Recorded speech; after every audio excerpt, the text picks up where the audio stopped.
సిద్దిపేట జిల్లా గజ్వేల్ పట్టణ కేంద్రంలో రైతు రుణమాఫీ పూర్తిగా అమలు చేయాలని డిమాండ్ చేస్తూ ఎమ్మెల్యే క్యాంపు కార్యాలయం నుండి ఆర్డీఓ కార్యాలయం వరకు ర్యాలీ నిర్వహించి ఆర్డీఓకు వినతి పత్రం అందజేసిన బీఆర్ఎస్ నాయకులు.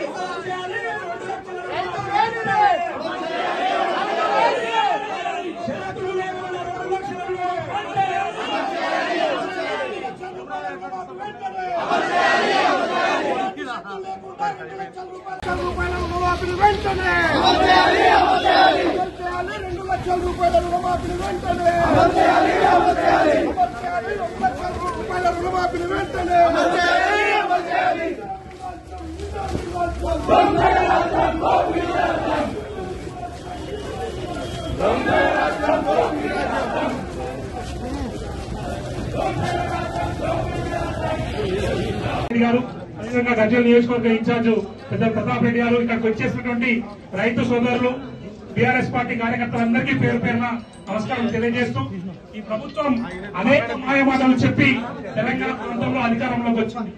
కేసీఆర్ 2014లో అధికారంలోకి వచ్చినటువంటి రోజునే కేవలం రైతు ఎజెండానే ప్రభుత్వ ఎజెండాగా పనిచేస్తూ రైతులు నిలబెట్టడానికి అనేక కార్యక్రమాలని సంక్షేమ కార్యక్రమాన్ని తీసుకురావడం జరిగింది. ఏకకాలంలోనే ఒకవైపు కాళేశ్వరం బట్టి లక్షల కోట్ల రూపాయలు ఖర్చు చేసి నిందించేటువంటి ప్రాజెక్టును ఒకవైపు తీసుకువస్తూ మరోవైపు రైతుల సంక్షేమం కోసం రైతు బంధు లాంటి రైతు బీమా లాంటి అనేక పథకాల్ని తీసుకువచ్చి కేసీఆర్ గారు ప్రభుత్వం రైతు నిలబెట్టేటువంటి ప్రయత్నం చేసింది. కానీ రేవంత్ రెడ్డి ప్రభుత్వ ఎజెండా వేరే తీరుగా ఉన్నది. రేవంత్ రెడ్డి ప్రభుత్వం మొత్తంగా రైతు వ్యతిరేక విధానాల్ని అవలంబిస్తా ఉన్నది.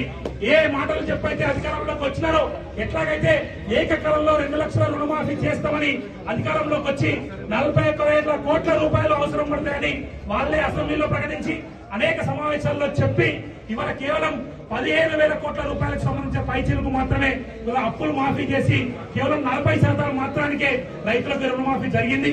ఇవాళ ఆర్డీఓ గారి ద్వారా ఈ ప్రభుత్వానికి విన్నవించేది ఒకటే, ఏకకాలంలో తెలంగాణ ప్రాంతంలో ఉన్నటువంటి ప్రతి రైతుకు సంబంధించినటువంటి రుణమాఫీని పూర్తి స్థాయిలో అమలు చేయాలని ఈ సందర్భంగా మేము డిమాండ్ చేస్తా ఉన్నాం. లేకుంటే తప్పకుండా రైతులందరినీ ఏకం చేసి ఈ ప్రభుత్వం మీద ఉద్యమం చేయడానికి బీఆర్ఎస్ పార్టీ సిద్ధంగా ఉంటది. బీఆర్ఎస్ పార్టీ ఎజెండా కేసీఆర్ గారి లక్ష్యం ఒకటే, రైతును తెలంగాణను పచ్చగా చూపడంతో పాటు రైతును గొప్పగా నిలబెట్టాలనేదే కేసీఆర్ గారి ఎజెండా. కాబట్టి రైతులకు కష్టం ఉన్నంత కాలం కేసీఆర్ గారు రైతుల వెంబడి ఉంటారు. బీఆర్ఎస్ పార్టీ మొత్తం రైతుల వెంబడి ఉండి పోరాటం చేయడానికి సిద్ధంగా ఉందని తెలియజేస్తూ నాకు ఈ అవకాశం ఇచ్చినందుకు కృతజ్ఞతలు. అడ్డమైన అడ్డమూలు వాగ్దానాలు ఇచ్చి అమలు చేయక సాధ్యం కానటువంటి హామీనిచ్చి అబద్దాల పునాదుల మీద ఈ రోజు ప్రభుత్వాన్ని ఏర్పాటు చేసి రైతులకు వెంటనే మేము రాగానే 2 లక్షల రుణమాఫీ చేస్తాం, మీరు బ్యాంకులకు పోయి తెచ్చుకోగానే వెంటనే రుణమాఫీ చేస్తామని ఈ రోజు మోసం చేసి రైతులను నడ్డి విరిచే విధంగా మీ పెద్దలు చెప్పినట్టు 47,000 కోట్ల రూపాయలు బడ్జెట్ లో పెట్టి దాన్ని 37,000 కోట్లు మనం విడుదల చేసినామని చెప్పి ఇప్పుడు తీరా చూస్తే 17,000 కోట్లు మనము 25 లక్షల మందికే ఇవ్వడం జరిగింది. అంటే దాదాపుగా 46% మందికే ఇవ్వడం జరిగింది. ఈ సందర్భంగా మనం రైతులు మీరు ఆలోచన చేయాలి. మోసపూరితమైనటువంటి వాగ్దానాలు చేసి ఈ రోజు రైతాంగాన్ని నట్టేట ముంచి రైతుల యొక్క కష్టాలను కలగలను చూసి కూడా ఈ ప్రభుత్వము కళ్ళబొల్లి మాటలు చెప్పి ఈ పబ్బం గడుపుకుంటుంది. కాబట్టి దీన్ని తీవ్రంగా ఖండిస్తూ వెంటనే దీన్ని చర్య తీసుకొని రైతాంగానికి, తెలంగాణ రైతాంగానికి అటు కాళేశ్వరం నీళ్లు ఇటు ఈ యొక్క రుణమాఫీ తప్పకుండా చేయాలి. ఎందుకంటే 6 గ్యారంటీలు ఇవ్వక కూడా మనకు మోసం చేసి ఈ రోజు రైతు రుణమాఫీ కూడా ఇవ్వనటువంటి ప్రభుత్వాన్ని మీరందరూ కూడా ఎండగట్టవలసింది.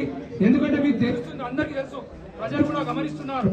ఎందుకంటే ఆమె అబద్ధాలాడి ఈ రోజు మోసం చేసినటువంటి నాయకులకు కానీ పార్టీలకు కానీ తెలంగాణ ప్రజలు రాబో దినాలలో తప్పకుండా బుద్ధి చెప్తారని తెలియజేస్తూ ఈ పెద్ద ఎత్తున ఈ కార్యక్రమానికి ఇచ్చేసినటువంటి అందరికీ కూడా ధన్యవాదాలు తెలియజేస్తూ